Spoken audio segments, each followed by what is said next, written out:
Welcome back to another video. Today we're doing Ohio State's schedule review. Now, while I'm doing Ohio State, I just kind of picked them because they look like a very interesting team and they have a very interesting schedule for this year.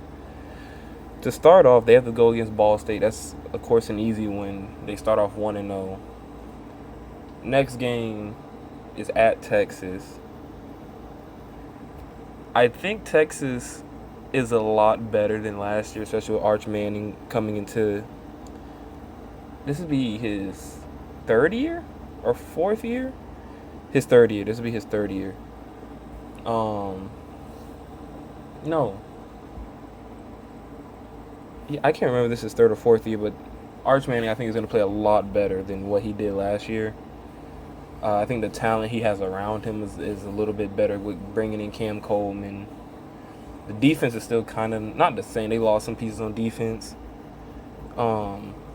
I do think Texas will be a lot better than what they were last year. At least trying to make an attempt. I think the SEC is really heavy this year, so I do think it will be harder for them to try to make it into the playoffs at least. But I do think Texas will be a lot better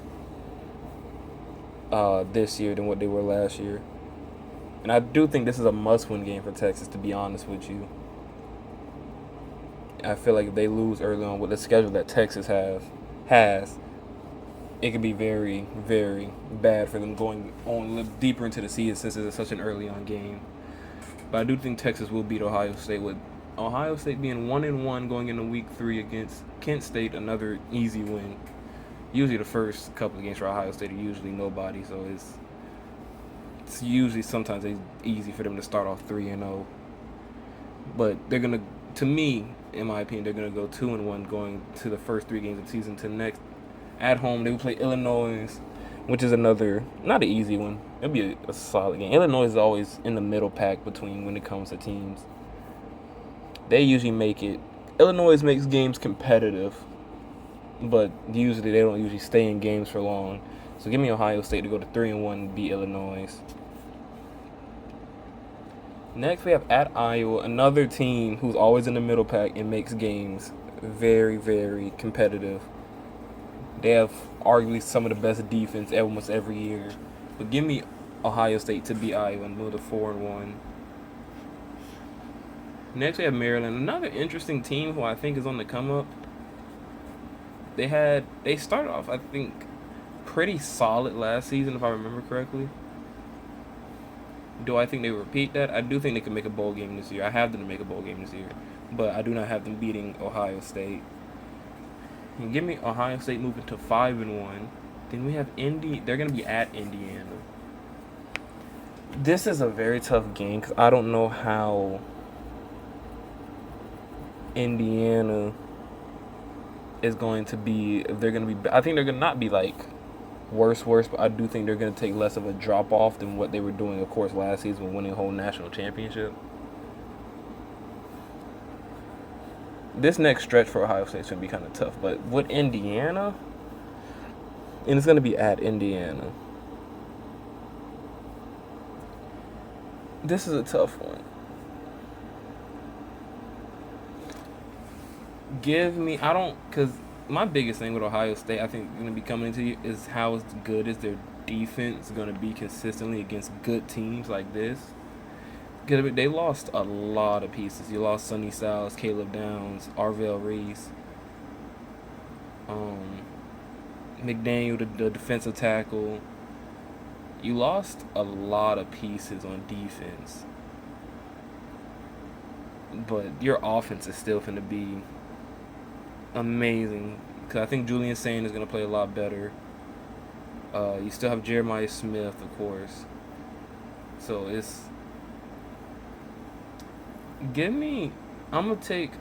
I like Indiana, but give me Ohio State to beat them. I feel like this is going to be such a big revenge year for Ohio State. And they're one of my top national championship contenders just because of that whole, they want to kind of get back at how they went out against Miami. So give me Indiana to move. I think that'll be 7-1. Hold on.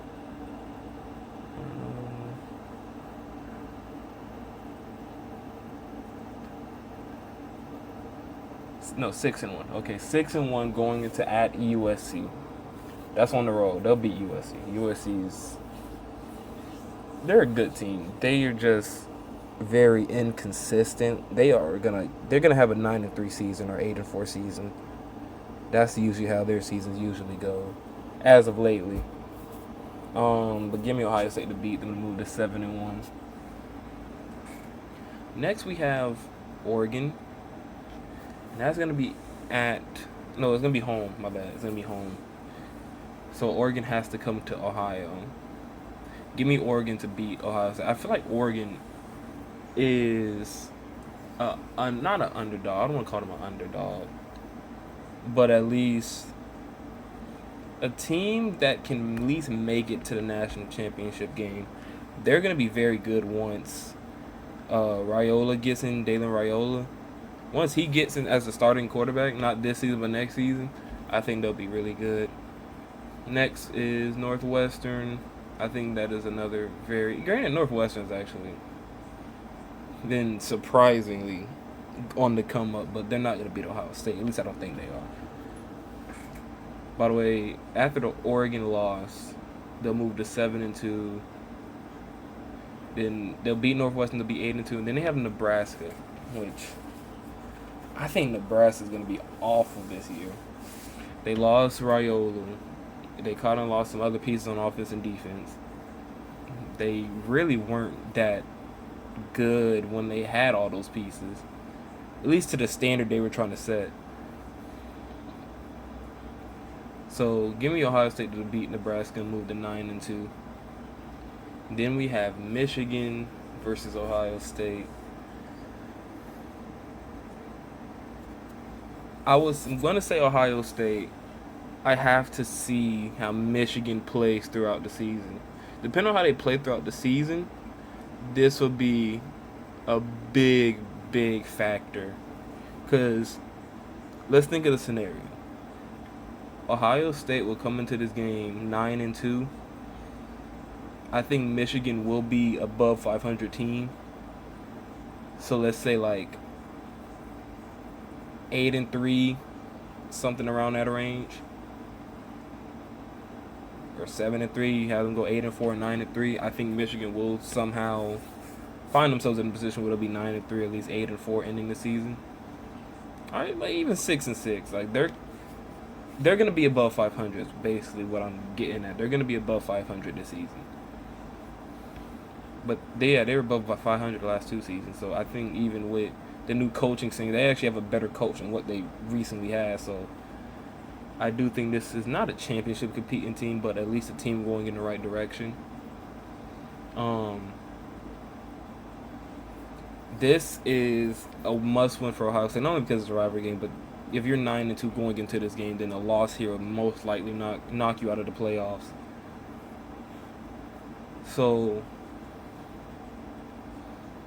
Michigan always finds a way to beat Ohio State.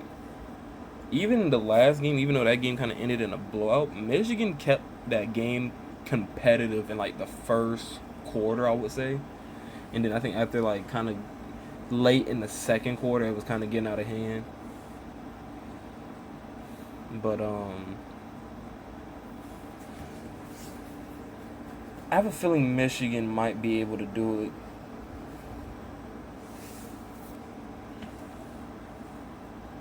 I'm gonna say Ohio State's gonna beat Michigan, but it won't surprise me if Michigan wins that game. So I have Ohio State finishing 10-2, most likely not making the championship game. This conference is so tough because you have Indiana, Ohio State, Oregon. You kind of have to put Michigan back in that conversation. I feel like there's somebody else in this conference I'm forgetting. But I would say USC, but no. They're very far from... Oh, I forgot Penn State. That's what I'm forgetting. Penn State. Even though we can be like, oh, man, Penn State's going to be bad for how they played last season, but they literally have like a whole new roster. A whole new roster and a whole new coaching staff. So Penn State can be automatically back into the conversation. Because we're talking about a head coach who coached at Iowa State, who almost had Iowa State in a playoff position I think they lost the first game of the season though. Even though he did that with a lesser talent, not talented, because basically the same team he just brought over to Penn State. But we'll probably do Penn State schedule prediction next actually, because Penn State's another team I want to do. But yeah, I do have Ohio State finishing 10-2. I will go more in depth on Ohio State's team. I'll probably do another video, kind of doing the conferences in general, teams in general, to kind of watch out for this season. But I hope you guys enjoyed this video. It's a kind of a quick video to kind of put out there to kind of get myself back on track and uploading on a good schedule. I'm trying to upload every Monday and Friday. Try to be consistent at that. So the next video will most likely be either another schedule prediction, because I have a lot of those to put out, or teams to kind of just talking more in depth with college football in general. But I hope you guys enjoyed this video. I will see y'all in the next one, and have a very, very blessed day. Welcome back to another video. Today we're doing Florida State's schedule prediction. I've been waiting to do this one. I have a lot to talk about with Florida State, but actually what I'm going to do is I'm going to make a whole nother video addressing their problems coming into the season, and they're kind of Florida State as a whole for the last couple of years. But this is just going to be the schedule prediction. I'm going to do a whole nother video addressing their problems. But starting off with Florida State, they have to play New Mexico State at home, first game of the season. I think that is an easy win for them that they should get. And a lot of people probably going to be mad at this prediction, because by the end of this, the record I'm going to have Florida State with, a lot of y'all probably not going to be happy with. So I think they'll beat New Mexico State and start off the season 1-0. Then they stay home to play SMU. I think that is a loss. I think SMU is still going to be really good. They have Kevin Jennings coming back for his last season. And I do think SMU, that is an easy win for SMU. Not an easy one. I think it could be challenging, but do give me SMU to beat Florida State. Next, they go on the road to play Alabama. And Alabama should beat the brakes off of Florida State this time. And it's going to be at Alabama? Yeah. Give me Alabama to beat Florida State. Florida State moves to 1-2. Then they have Central Arkansas going to, that's a Division II school. They should easily blow out. Another easy win for Florida State. They moved to 2-2. Next, they play Virginia. Give me Virginia to beat Florida State. Now, I'm gonna go through it, and then I'll give my thoughts after, because I want to say stuff in the middle, but I'm like, okay, we'll just save it for after. So I think Virginia beats Florida State. Florida State moves to 2-3. Sorry if I sound stuffy, by the way. Next, they have to play at Louisville. Give me Louisville to beat Florida State. Louisville is still a really good team, and really just depends on, I think Louisville can still be that top team in the ACC, just depending on how their quarterback plays. But Florida State will move to 2-4. The next, they'll play Miami, which would most likely be a blowout. I have Miami as my number one national champion contender at this point to win it all. Florida State moves to 2-5. Next, they have Clemson. I think this is a win for Clemson. And Florida State will move to 2-6. Now, so far, you're probably like, dang, we can't beat Virginia or Louisville. If you're Florida State, you want to at least get one of these two. It's a miracle if you somehow get both. I mean, I think Virginia is more possible than Louisville, especially since Louisville's on the road. At least Virginia's at home.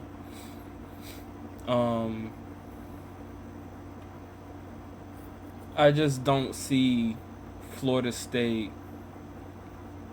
because I don't know what to expect from Florida State.